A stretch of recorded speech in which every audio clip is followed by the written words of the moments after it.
Qarindoshlar, Xitoyga qo'limdagi aynan mana shu shiringina narsa uchun uchib keldim desam ishonasizmi? O'zi hammasi qayerdan boshlandi? Toshkentda issiqqina ofisimda o'tirganimda SMS kelib qoldi.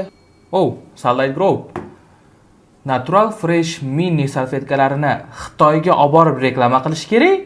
Yag'i, endi bitta dona reklama uchun Xitoyga borishim qoluvdi. Reklama uchun $1000 beramiz.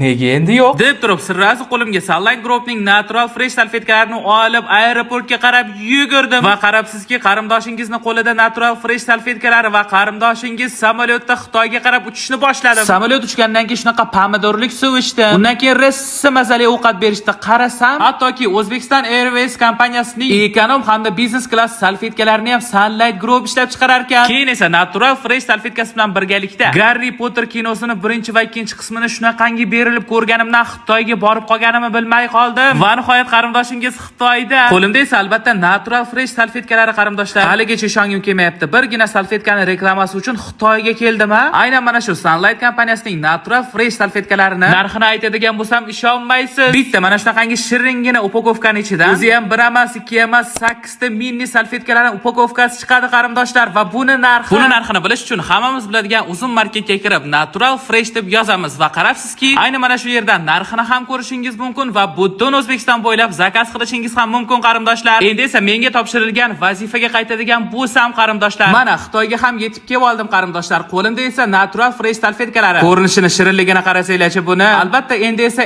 eng asosiy joyi Natural Freshni reklama qiladigan joyim qarindoshlar. Bitta shunaqa pachkaning ichidan o'zi ham 8 xil shunaqa bir-biridan shirin salfetkalar chiqadi. Cho'ntagiga solib yurishga ham rosa qulay. Ha, bu o'zi kichkintakina salfetka ekan. Ichidan ham bir parchagina salfetka chiqsa kerak deb o'ylayotgan bo'lsanglar, adashasizlar. O'zi kichkintakina bo'lsa ham ichidagi salfetkasi mana shunaqangi katta, hidi ham zo'r. Xullas qarindoshlar, Sunlight kompaniyasi menga ishonib topshirgan reklamasini ham to'laqonli bajardim. Siz esa shunaqangi shiringina Natural Fresh salfetkalari borligini bilib oldingiz. Yana SMS keldimi? Sunlight Sakura salfetkalarini Xitoyda Sakura daraxtining tagida reklama qilish kerak. Yo'q, endi bu yog'i o'tib tushdi lekin. Men yanvar oyida Sakura daraxtini Xitoydan qatdan topaman. Voy, Xitoyda mana u Xitoyda yo'q narsani o'zi yo'q, men Sakura daraxtini qidirgani ketdim qarindoshlar.